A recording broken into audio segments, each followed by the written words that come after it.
Establishment کی A+ team کے طور پر کام کرتا ہے۔ آصف علی زرداری کیا اسٹیبلشمنٹ کی A+ ٹیم ہے اور یہ الزام کیوں کر عائد کیا گیا ہے؟ کیا وہ اب انٹچیبل ہے کہ جسے چھوا نہیں جا سکتا؟ سوال یہ ہے۔ مگر اس سے بڑھ کر سوال یہ بنتا ہے کہ آخر آصف علی زرداری پر اس وقت یہ تنقید کیوں کی جا رہی ہے؟ یہ دوسرا جز ہے اور اس کی ابتدا آج کے دن 3 دن پہلے ہوئی تھی جب یہ کہا گیا تھا اسٹیبلشمنٹ کے بھی ہاتھ مضبوط کریں گے، اپنے بھی ہاتھ مضبوط کریں گے۔ مگر ہمارا سوال یہ ہے کہ جماعت اسلامی پر اسی وقت حملہ کرتے ہوئے یہ بات کہی گئی کہ جماعت اسلامی تو خود اسٹیبلشمنٹ کی بی ٹیم ہے، تو کیا جماعت اسلامی بی ٹیم ہے اور اس کے ساتھ ساتھ کیا آصف علی زرداری A+ ٹیم ہے؟ لیکن اسٹیبلشمنٹ نے ان کے سر پر ہاتھ رکھا، ان کو مسلط کیا، اور اب جو گند پھیل گئی ہے وہ کیسے صاف ہوگی؟ مگر یہاں یہ کہا جاتا ہے کہ ایک زمانے میں عمران خان بہت قریبی سمجھے جاتے تھے اسٹیبلشمنٹ کے، اور وہ اسٹیبلشمنٹ کی ٹیم ہونے پر خود کو فخر محسوس کیا کرتے تھے، تو کیا وہ بھی اب اس ٹیم میں شامل ہے یا نہیں ہے؟ خود MQM پاکستان ہر دور میں انہی کے ساتھ چلی، اور اس زمانے میں جب الطاف حسین کی MQM ہوتی تھی اور وہ پرویز مشرف کے ساتھ ہوتے تھے تو یہ الزام ان پر بھی عائد کیا جاتا تھا۔ طاقت خاموش رہ کر فیصلہ کر لیتی ہے۔ مگر سوال اور بنیادی سوال یہ اٹھتا ہے کہ اسٹیبلشمنٹ کیا چیز ہے اور کیا واقعی میں اسٹیبلشمنٹ ان کے ساتھ ہے اور وہ ان کی ٹیم ہے؟ تو بھی یہ تمام کے تمام الزامات کیوں کر لگتے ہیں اس وقت آصف علی زرداری پر ہونے والی تنقید، اور خاص طور پر ان کو کرپشن کا کنگ کہنا اور پھر انہیں اسٹیبلشمنٹ کے ساتھ جوڑنا؟ کیا یہ تمام کے تمام معاملات خود بخود ہو رہے ہیں؟ یہ تمام کے تمام عوام کی آواز ہے یا پھر یہ ایک نئے سیاسی کھیل کا آغاز ہے؟ آج کے پروگرام میں وہی تمام نکات آپ کے سامنے رکھوں گا، لیکن ان سب کے لیے ضروری یہ ہے کہ آپ کو ڈرنا نہیں ہے، جھجکنا نہیں ہے، گھبرانا نہیں ہے، اور چینل کو سبسکرائب ضرور کرنا ہے۔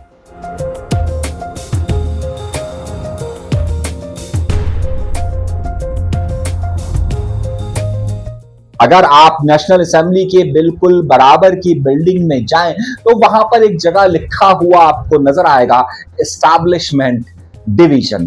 تو کیا اسٹیبلشمنٹ ڈویژن کا مطلب یہ لیا جاتا ہے کہ وہاں پر کون موجود ہوگا اور کیا وہاں پر فوجی قیادت موجود ہوگی؟ ہمارے یہاں عام طور پر یہ تصور بہت زیادہ کہا جاتا ہے کہ اسٹیبلشمنٹ کا مطلب ہی فوج ہوتی ہے، مگر آپ بیوروکریسی کی زبان میں اس بات کو سمجھیے تو وہ تمام افسران کے جو کہ حکومت کے نظم و نسق کو چلاتے ہیں ان سب کو اسٹیبلشمنٹ کہا جاتا ہے۔ مگر پاکستان کی سیاست میں اسٹیبلشمنٹ کا لفظ ہی اگر کسی کے ساتھ کنیکٹ ہو گیا ہے تو وہ اس وقت کی فوجی قیادت ہوتی ہے۔ مگر یہ بات کیوں کہی جاتی ہے اور پاکستان کی تاریخ میں اس بات کو کیوں دہرایا جاتا ہے؟ یہ سوال سب سے بڑا سوال سمجھا جاتا رہا ہے۔ اس سوال کا جواب ڈھونڈنے کے لیے آپ کو تاریخ میں تھوڑا سا آگے جانا ہوگا۔ 1947 میں پاکستان کے قیام کے بعد پاکستان کے اندر اور خاص طور پر جب یہ 2 حصوں میں تقسیم ہوتی ہے پاکستان اور ہندوستان، تو ہندوستان کے اندر بھی ایک سویلین حکومت قائم ہوتی ہے اور پاکستان کے اندر بھی قائد اعظم محمد علی جناح کی قیادت میں ایک سویلین حکومت ہی قائم ہوتی ہے، اور اس کے بعد پھر سلسلہ یہاں تک آتا ہے کہ یہ سویلین حکومت کے آپس کی چپکلشیں اور پھر وزرائے اعظم کا آنا جانا وہاں پر پورا موقع فراہم کرتا ہے اس وقت کے فیلڈ مارشل ایوب خان کو اقتدار میں آنے کا۔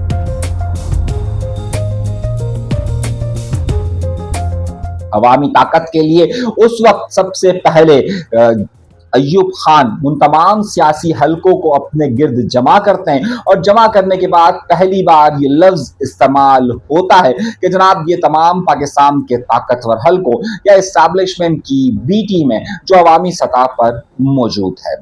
یہ سلسلہ ہمیشہ سے جاری رہا اور ایوب خان کے بعد سے لے کر آج تک یہ سلسلہ جاری ہے، اور یہ کہا جاتا ہے کہ اس وقت کی جو کوئی بھی مقتدرہ قوتیں ہوتی ہیں ان کے ساتھ جو سیاسی جماعتیں جڑ جاتی ہیں وہ ان کو ان کی ٹیم قرار دیا جاتا ہے۔ ایوب خان کے زمانے کے فوراً بعد ایوب خان کے زمانے میں اس وقت بننے والی پاکستان کی مسلم لیگ کو اسی نام سے پہچانا جاتا تھا، اور اس کے خلاف جو کھڑے ہوئے اور اس وقت ان کی کابینہ کا حصہ تھے اس کا نام تھا ذوالفقار علی بھٹو۔ ذوالفقار علی بھٹو یوں تو ایوب خان کے بڑے قریبی تصور کیے جاتے تھے، وہ انہیں ڈیڈی قرار دیتے تھے، مگر ذوالفقار علی بھٹو نے اس وقت ایوب خان کے خلاف ہونے والی تحریک کی قیادت کی، اور وہیں سے ان کے خلاف ایک یہ بات شروع ہو گئی کہ وہ مزاحمت کر رہے ہیں اور وہ اسٹیبلشمنٹ کے خلاف ہیں۔ بھٹو نے آتے ہی اپنے اقتدار میں اس وقت کے جو فیلڈ مارشل اور اس وقت کی فوجی قیادت کو اپنے عہدوں سے ہٹایا، لیکن ایک قیادت کو انہوں نے اپنے ساتھ رکھا، اور وہ تھے اس وقت کے انٹیلیجنس کے سربراہ۔ بعد میں ضیاء الحق کا وقت آتا ہے، اور ضیاء الحق کے آتے ہی جیسے ہی ضیاء الحق اقتدار سنبھالتے ہیں، بھٹو کا اقتدار ختم ہوتا ہے اور پھر ایک مزاحمتی تحریک کا آغاز ہوتا ہے۔ 10 سال تک چلنے والی یہ تحریک پاکستان پیپلز پارٹی کو اس وقت کی اسٹیبلشمنٹ یعنی ضیاء الحق کی اسٹیبلشمنٹ سے دور کرتی ہے، اور اسی کے فارمولے کے مطابق جو ایوب خان نے طے کیا ہوتا ہے، اسی فارمولے کے تحت اسی کے نقش قدم پر چلتے ہوئے جو کوئی بھی اس وقت بھٹو کے خلاف ہوتا ہے، ضیاء الحق ان تمام سیاسی رہنماؤں کو اپنے ساتھ ملاتے ہیں، اور وہ تمام کی تمام ان کی بی ٹیم کہلاتی ہے۔ جماعت اسلامی اس وقت شورا کا حصہ بنتی ہے، اور اسی لیے جماعت اسلامی کو اس وقت سے لے کر آج تک اسٹیبلشمنٹ کی بی ٹیم قرار دیا جاتا ہے۔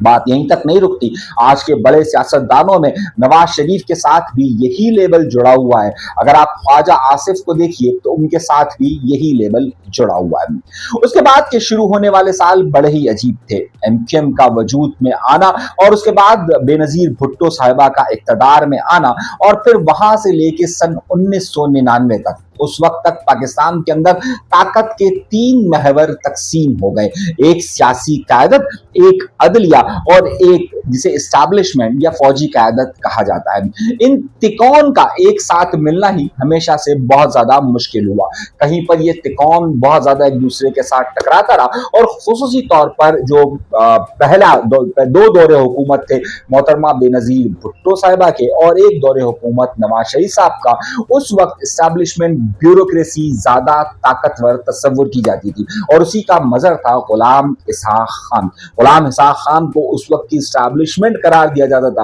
اور اسی وجہ سے انہوں نے 2 وزرائے اعظم کو گھر بھیجا، انہوں نے 2 وزرائے اعظم کو باقاعدہ گھر بھیجا۔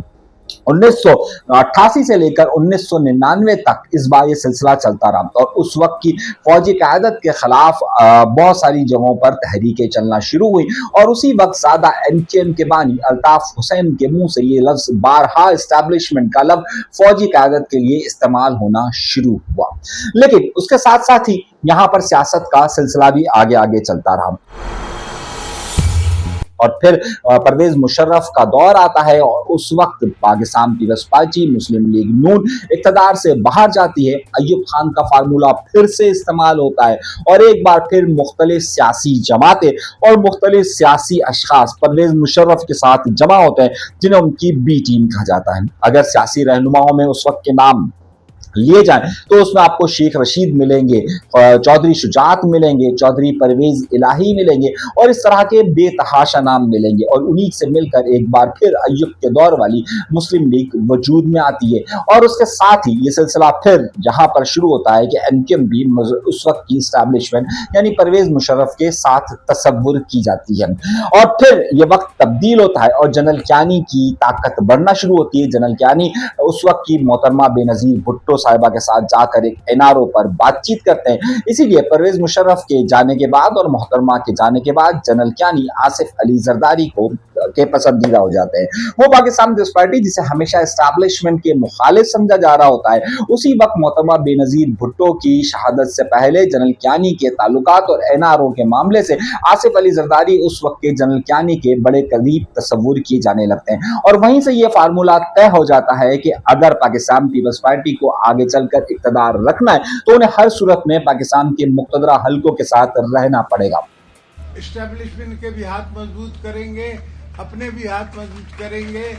ये सिलसिला बदस्तूर जारी रहता है जब तक 2013 की उनकी हुकूमत होती है और उसके बाद नवाज शरीफ साहब की हुकूमत आ जाती है। लेकिन नवाज शरीफ साहब की हुकूमत से पहले ही इमरान खान का ज़हूर हो चुका होता है सन 2011 के अंदर। और यहाँ पर खास तौर पर उस वक्त की जो एस्टैब्लिशमेंट, जनरल वाहिद शरीफ साहब या फिर दीगर लोग उस वक्त पाकिस्तान पीपल्स पार्टी के मुखालिफ होते हैं, मगर सिंध में उनकी हुकूमत होती है। इसीलिए आसिफ अली जरदारी वो लफ्ज इस्तेमाल करते हैं कि ईंट से ईंट बजा देंगे और फिर कहते हैं कि आप लोग तो सिर्फ 3 साल के लिए इख्तियार में आते हैं। मगर इमरान खान जैसे ही कमजोर होते हैं और फिर कमजोर होने के साथ जनरल बाजवा का रुख तब्दील होता है, तो उसी के साथ ही एक बार फिर खास तौर पर आसिफ अली जरदारी इस बात की कोशिश करते हैं कि वो एक बार दोबारा से 2008 की तरह मफाहिमती फार्मूला अपनाए। पहले वो चेयर कर रहे थे, अब नवाज शरीफ की पार्टी वजीर आजम के ओहदे पर बैठे और वो मुक़तदरा हल्कों के साथ अपने ताल्लुकात को बेहतर करे। उन्होंने जनरल बाजवा के साथ अपने ताल्लुकात को बेहतर किया।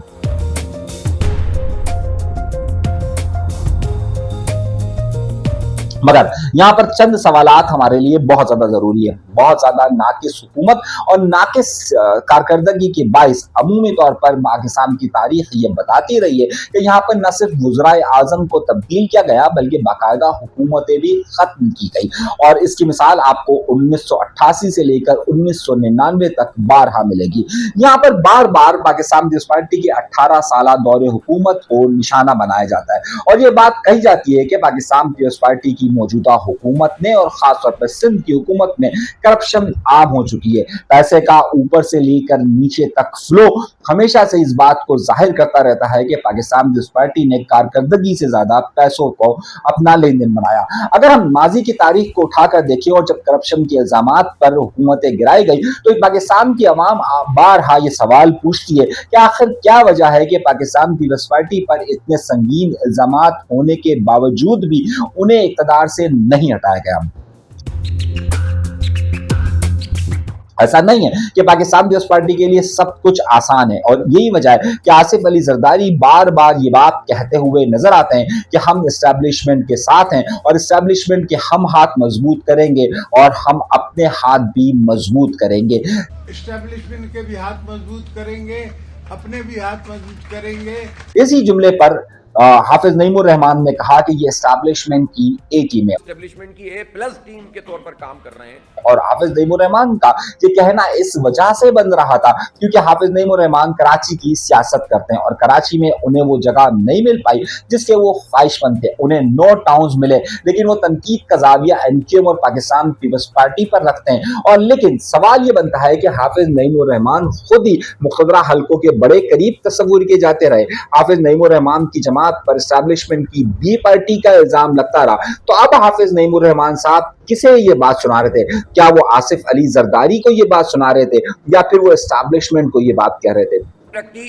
और फिर एस्टेब्लिशमेंट के हक में बयान देकर ये समझते हैं कि अब हमारी सेटिंग हो गई। तो ईंट से ईंट बजाने से लेकर एस्टेब्लिशमेंट के साथ मिलकर काम करने तक का सफर, आपके हक में बयानात जारी हो जाएं और आप इन लोगों को हम पर मुसल्लत करते रहें जो जमीनों पे कब्जा करें। मामला यह है कि खुद हाफिज नईमुर रहमान के लिए भी ये बात बहुत ज्यादा अहम थी कि वो किसी न किसी तौर पर यहाँ पर इक़्तिदार हासिल करे और खास तौर पर मेयरशिप वो हासिल करे। लेकिन मेयरशिप के हवाले से भी उस वक्त की जो मुक़तदरा हल्के थे उन्होंने पाकिस्तान पीपल्स पार्टी को ही प्रेफर किया और पाकिस्तान पीपल्स पार्टी इक़्तिदार में आई। हाफिज नईमुर रहमान को कई तवक्कुआत थी और वो पूरी नहीं हो सकी। एक बार फिर बल्दियाती इलेक्शन सर पर खड़े हुए हैं, इसलिए हाफिज नईमुर रहमान ने इस बार ये पैगाम खुद आसिफ अली जरदारी को नहीं दिया। जिस तरीके से आसिफ अली जरदारी ने नौशेरो फिरोज में ये खड़े होकर ये कहना कि हम एस्टैब्लिशमेंट के हाथ मजबूत करें, ये वाज़ेह पैगाम पाकिस्तान के मुक़तदरा हल्कों के लिए था और है और उन्होंने अपना बखूबी पैगाम पहुंचाया। बिल्कुल इसी तरीके से हाफिज नईमुर रहमान ने ये जो तनकीद की है वो दर हकीकत तनकीद नहीं बल्कि मैं ये समझता हूँ कि ये बात है कि हाफिज नईमुर रहमान ने ये कहा है कि जनाबे वाला ये आपके साथ ही मौजूद है और अपना पैगाम पहुंचाने की कोशिश की है। किन हल्कों में की है ये आप बात समझ सकते हैं। दूसरी तरफ आसिफ अली जरदारी क्या वाकई में ही एस्टैब्लिशमेंट की टीम है? तो آپ کو یہ बात बड़ी गहराई से समझनी होगी। पाकिस्तान पीपल्स पार्टी में जिस तरह मैंने आपको तारीख बताई और इस तारीख से मैं ये बात वाज़ेह तौर पर आपको बता चुका हूं कि आसिफ अली जरदारी किसी भी तौर पर पाकिस्तान के मुख्तदरा हलकों से बराह रास्त तसादुम या बिलवास्ता तसादुम की कैफियत में नहीं जाना चाहते।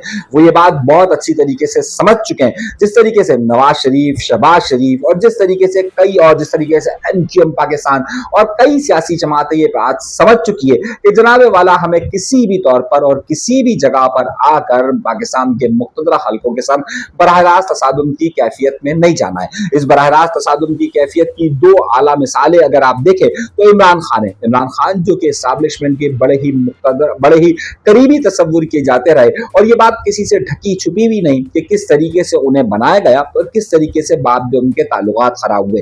ये ताल्लुकात अगर इमरान खान कुछ अरसे सब्र से काम लेते तो हमारे यहाँ हमेशा यही होता है कि जैसे ही टीम तब्दील होती है तो फिर चॉइसेस भी तब्दील हो जाती है। मगर खान ने तसादुम को ही अपनी अव्वलीन तरजीह माना और जब वो तसादुम की हालत में गए तो उसके बाद उनका अंजाम क्या हुआ या क्या सिलसिला रहा ये आपके सामने मौजूद है। इसी तरीके से भुट्टो ने जब तसादुम की कैफियत की तो उनके साथ क्या हुआ और जब नवाज शरीफ ने परवेज मुशर्रफ से उलझने की बात की तो फिर उनके साथ क्या हुआ। तो सियासतदानों ने ये बात समझी। बिल्कुल इसी तरीके से अल्ताफ हुसैन का होने वाला तसादुम और फिर अल्ताफ हुसैन ने 99 की दहाई में जो चीजें सीखी उसे परवेज मुशर्रफ के दौर में इम्प्लीमेंट किया और परवेज मुशर्रफ ने वो उनके साथ रहे। बिल्कुल इसी तरीके से जो राहिल शरीफ साहब के अदवार में उनके साथ हुआ और फिर जो उनके साथ तसादुम हुआ वो सबके सामने मौजूद है। तो आसिफ अली जरदारी किसी भी तौर पर यहाँ पर ये बात नहीं चाहते कि जनाबे वाला यहाँ से इनके इक़्तिदार को खत्म किया जाए। तो अब दो सवाल आते हैं। एस्टैब्लिशमेंट अगर आप माजी की तारीख देखिए तो हमेशा से वो नाकिस कारकर्दगी पर या फिर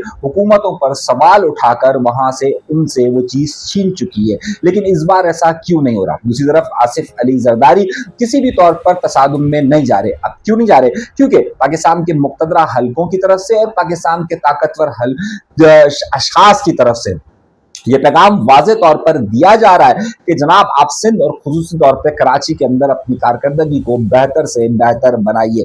मगर पाकिस्तान पीपल्स पार्टी ये करने से कासिर नजर आती है, इसीलिए वो तसादुम में जाने के बजाय उनकी तरफ और उन्हीं की तरफ रुजू कर कर ये बात तस्लीम कर रही है। तो सवाल ये बन रहा है इस पूरी गुफ्तगू के अंदर कि आखिर वहां से जब शिकायत की जा रही है तो हटाया क्यों नहीं जा रहा, और शिकायत की जा रही है तो आसिफ अली जरदारी साहब कराची पर फोकस चीजों को बेहतर क्यों नहीं कर सकते। उसकी तीन बड़ी वजूहात हैं। सबसे पहली वजह यह है कि करप्शन का सिलसिला ऊपर से नीचे तक जारी है। हर शख्स को मालूम है कि पैसा किस तरीके से ट्रांसफर होता है और पैसा किस किस को, किसी को जमीन की मद में चाहिए और किसी को एक फैक्ट्री की मद में चाहिए, किसी को परमिट चाहिए तो किसी को लाइसेंस चाहिए। जब ऊपर की सियासी क़यादत ही यहाँ पर इस तरह के मामलात में उलझी हुई हो तो फिर ब्यूरोक्रेसी उनका साथ किस तरीके से दे सकती है। और खास तौर पर मकामी इस्टेब्लिशमेंट, वो मकामी इस्टेब्लिशमेंट कि जिसे यहाँ पर सिंध के अंदर ब्यूरोक्रेसी कहा जाता है और ये ब्यूरोक्रेसी मुकम्मल तौर पर करप्ट नजर आती है। आप किसी भी महकमे की कारकर्दगी और वहां पर चलने वाली चीजों को देख लीजिए तो आपको नजर आता है। और इसकी वजह यह है कि यहाँ पर जो एंटी करप्शन का डिपार्टमेंट है वो खुद करप्शन की जद में नजर आता है। तो जब तमाम की तमाम ब्यूरोक्रेसी को नाअहलियत की बुनियाद पर या और सिर्फ नाअहलियत है उनकी और वो किसी कोई अहल नहीं है, लेकिन उन्हें सिर्फ अगर अपनी सोर्सेज की बुनियाद पर अगर वहां पर ला गया है तो वो उसी सोर्सेज को सर्व करेंगे। और जब वो इस बारे में इंश्योर हो कि उनके खिलाफ कोई कार्रवाई नहीं हो सकती है, इसलिए नहीं हो सकती है क्योंकि उनको जो लाने वाले हैं वो भी आज ताकत में है और उन्हें भी कुछ ना कुछ हिस्सा जाता है। तो इस सारी सूरत हाल के अंदर किस तरीके से यहाँ का निजाम बेहतर हो सकता है?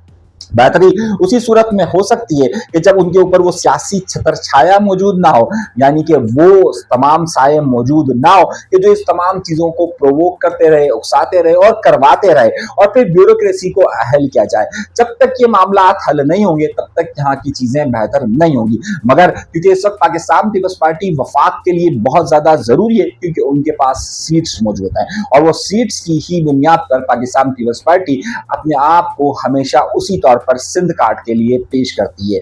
मामले का हल बहुत वाज़े तौर पर है। जब तक ये सियासी सरपरस्तियां जारी रहेगी तब तक यहाँ पर करप्शन की देवी राज करती रहेगी और यहाँ के शहरियों को बुनियादी हुकूक नहीं मिलेंगे। तो सबसे बड़ी बात यह कि आखिर अगर किसी मसलहत की बुनियाद पर उस सियासी आशीर्वाद को जारी रखा जा रहा है तो फिर ये ब्यूरोक्रेसी भी उसी तरीके से जारी रहेगी, वे तमाम चीजों पर सवालिया निशान बनते रहेंगे। और जहां तक ये बात है कि आइंदा की ये टीम ए टीम है या बी टीम है या ए प्लस टीम है, यहाँ पर पाकिस्तान के अंदर मौजूद तमाम की तमाम सियासी जमातें तारीख से सबक सीख चुकी है, और तमाम की तमाम सियासी जमातें ये चाहती है कि वो इक़्तिदार के लिए पाकिस्तान के मुक़तदरा हलकों के करीब से करीब रहे। इसीलिए बहुत सारे लोग बार बार जिक्र कर कर सिर्फ अपनी सीवीज देते हैं कि जनाब हमें भी इस काम के लिए आजमाया जाए। कितनी जमातें इस्लामी की कारकर्दगी रही नो टाउन्स के अंदर, वो आप सबके सामने मौजूद है। इनकी कारकर्दगी क्या है वो आपके सामने मौजूद है। आसिफ अली जरदारी की कारकर्दगी क्या है वो आपके सामने मौजूद है। तहरीक इंसाफ के पास 2 टाउन्स है, उनकी कारकर्दगी क्या है वो आप सबके सामने मौजूद है। मगर यहाँ पर हर आने वाले वक्त के साथ नए चेहरे सामने आएंगे, टीम्स बदलती रहेगी, लेकिन इसका हल सिर्फ उसी सूरत में मुमकिन होगा कि जब यहाँ पर जो मकामी ब्यूरोक्रेसी है, जिसे मकामी एस्टैब्लिशमेंट कहा जाता है, या जो मकामी सिंध की ब्यूरोक्रेसी है, उसे जब तक आप नहीं खंगालेंगे और उसके ऊपर रखा जाने वाला हाथ आप नहीं हटाएंगे, तब तक यहाँ के मामला हल नहीं होंगे। ए टीम, बी टीम, सी टीम, डी टीम, ई टीम बनती रहेगी, मामला हल नहीं होंगे। याद दीजिएगा। अल्लाह के बाद।